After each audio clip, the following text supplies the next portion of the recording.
Once upon a time, in a far off kingdom, there was a kind and just king named Henry. He ruled the land with love and fairness and was beloved by all his subjects. But there was one problem that troubled him greatly. A terrible monster roamed the kingdom, causing destruction and chaos wherever it went.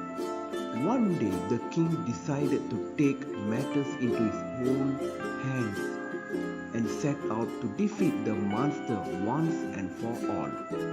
He gathered his bravest knights and set off into the forest where the monster was said to dwell. As they walked deeper into the woods, the group heard a loud roar that echoed through the trees.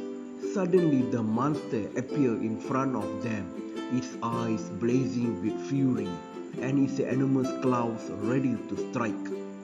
The king and his knights bravely charged forward, swords in hand, but the monster was too powerful for them to defeat.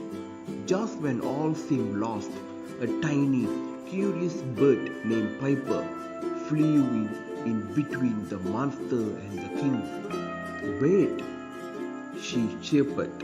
"Why are you fighting? Can't we talk instead?" The monster paused, intrigued by the bird's words. "Talk? No one has ever talked to me before," it growled. Pepper flew up to the monster's ears and whispered softly, "Why are you causing so much destruction? Can't you find a better way to live?"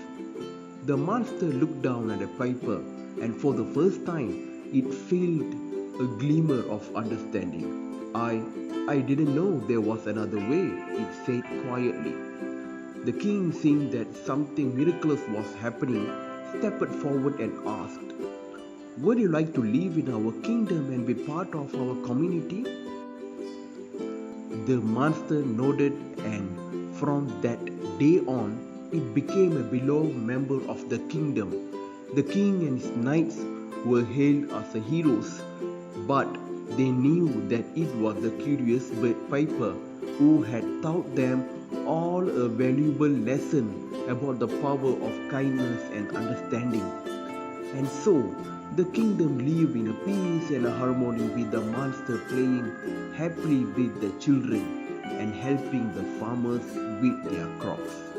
And whenever anyone asked how such an unlikely friendship had formed, they simply smiled and said, "It all started with a curious little bird named Piper."